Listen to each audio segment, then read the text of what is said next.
Welcome to the Blockchain Ireland Summit 2025 on-site podcast brought to you by Provenance. My name is Sebastian Grube and I'm the co-chair of the Events and Communications Working Group at Blockchain Ireland.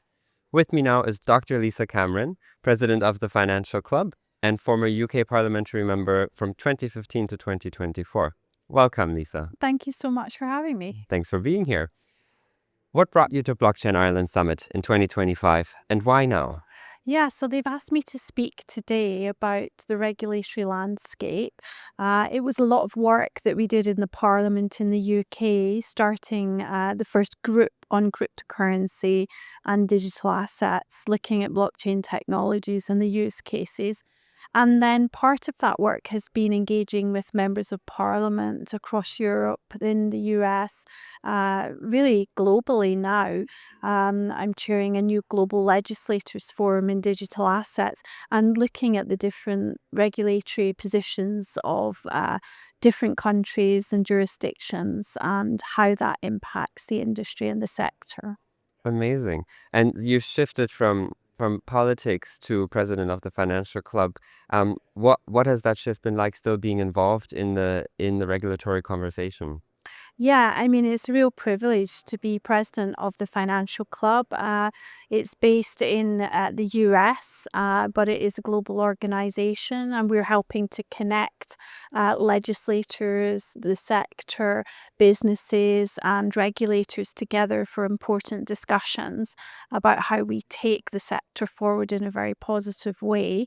I'm also chair of the UK-US Crypto Alliance, so we're working very hard to try to help the UK position itself alongside the US in terms of stablecoin regulation and making progress there.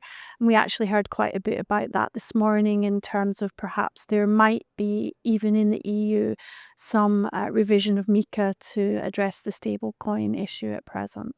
Yeah, and it's exactly what you've been saying. We've heard a lot in the morning as well from our different regulators that were speaking how important it is that different countries and different jurisdictions speak with each other. So it's amazing that you're part of that Yeah, international dialogue. thank you.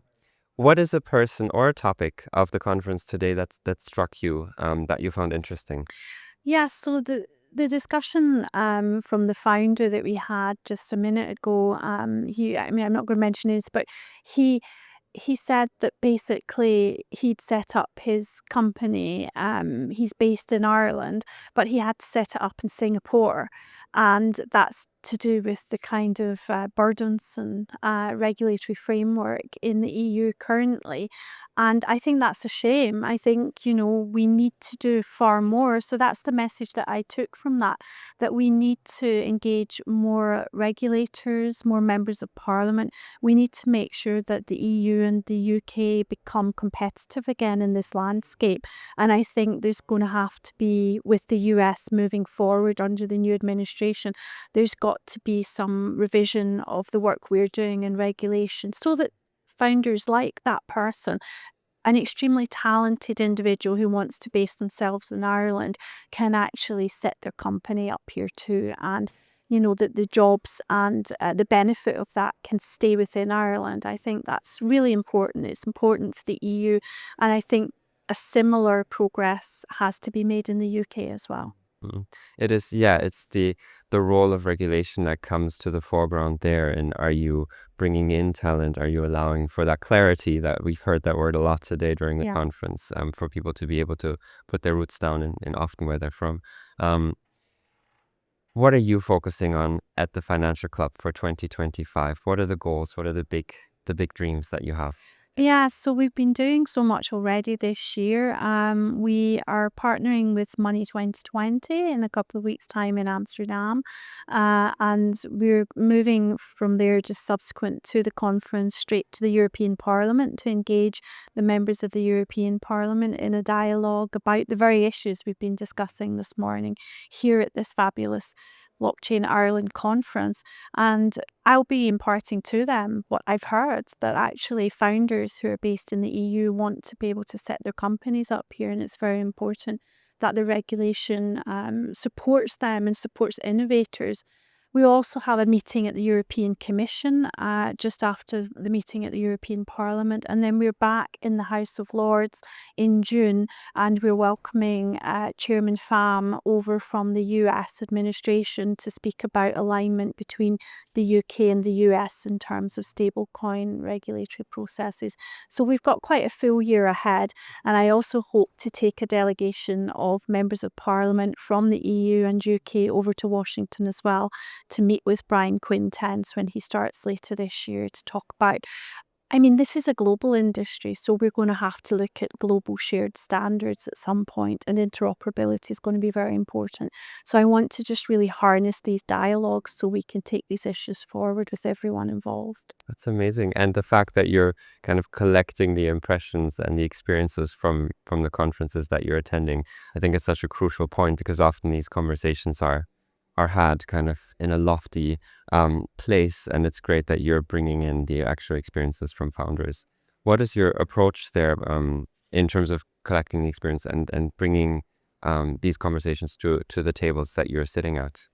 Yeah, so basically, we think it's just really important that industry has a position at the table and is able to speak to legislators directly about the issues they face. Currently in the UK, it's very difficult for companies even to open a bank account. So, the former Prime Minister had a vision that the UK would be a crypto hub. How can you be a hub if you can't open a bank account and even pay your staff? So we have quite a long way to go. Getting licenses is very burdensome still in the UK. I think the EU has moved ahead tremendously with MiCA. But again, we heard this morning about some of the regulatory bureaucracy around about that, and the fact that stablecoin issuers and developers are going to head to the US. So I feel like we need to facilitate this conversation between the industry, the sector, those innovators that we want to stay, the great talent that we have, and the legislators and regulators, so that they know firsthand what the hurdles are, the challenges, and they can begin to address them. To work in concert with these innovators, yeah. Um, Absolutely. where do you feel is the real world application for blockchain at this stage, and what do you think is still hype? Oh my goodness, I am just so enthusiastic about the real world applications for blockchain. We actually had MPs and members of the House of Lords. I took them to the Blockchain Academy. As part of the education sessions I'm running for MPs. So they went to the Polkadot Academy in Lucerne and we gave them certificates at the end. So we basically took them back to school to learn all about it. And we were hearing fantastic use cases. I know that the land registry for instance, in the UAE is going to be on blockchain. This is happening already. We were hearing about health records in certain countries going to be on blockchain technology, with privacy obviously built in, but also meaning that individuals can have ownership of their own records and move them with themselves to different appointments. We were also hearing about the importance of aid money moving on the blockchain, and it being able to be demonstrated to the taxpayer that it actually went straight and directly to the recipient it was intended to go to, which, when I worked on the International Development Committee in Parliament, was one of the complaints from taxpayers. They didn't quite know whether the money went to the intended vulnerable person. And I think really the use cases are endless. I think what I'm trying now to do is to demonstrate in the various different parliaments where I'm speaking is that the use cases are also social impact use cases. This isn't just about different ways of doing finance. This is about social impact, and I'm also very proud to be a member of the Blockchain for Good Alliance. And we're working on making sure that there are social impact cases that come through so that MPs can see the real value of the sector for communities that they operate within. Mm.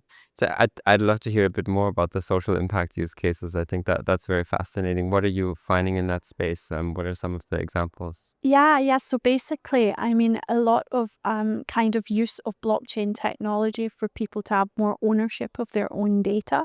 The applications in health is a particular one. The applications across international aid. I think there's also good applications in terms of financial inclusion, helping entrepreneurs across the world and globally, making sure that they're able to kind of evidence what's happening. And there was an amazing company that I spoke to just last week who were telling me that some of the medicines that come into Africa perhaps are not from credible beginnings. So they're not the accurate medicines that they should be. But using blockchain technology, you can actually make sure that the medicines that are going to people who are unwell are actually verified as being accurate and as they should be in terms of what they receive. So I think there are going to be endless cases like this that we can evidence. We also had a really fun evening with MPs in the House of Commons where they learned about tokenisation of property. And I think they were a bit confused at first because some were asking me, is the property okay after it's tokenised? What actually happens to it?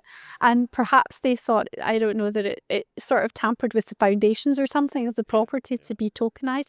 But I think these use cases as well show that liquidity can move into the system, and perhaps people who couldn't afford to buy, all of a property can have an investment in part of a property in the future. So it's really democratizing our world, and I feel that just very grateful to Blockchain Ireland for showcasing so much of this this week, and that we're going to build together. It's going to go from strength to strength, honestly, blockchain use cases across the world.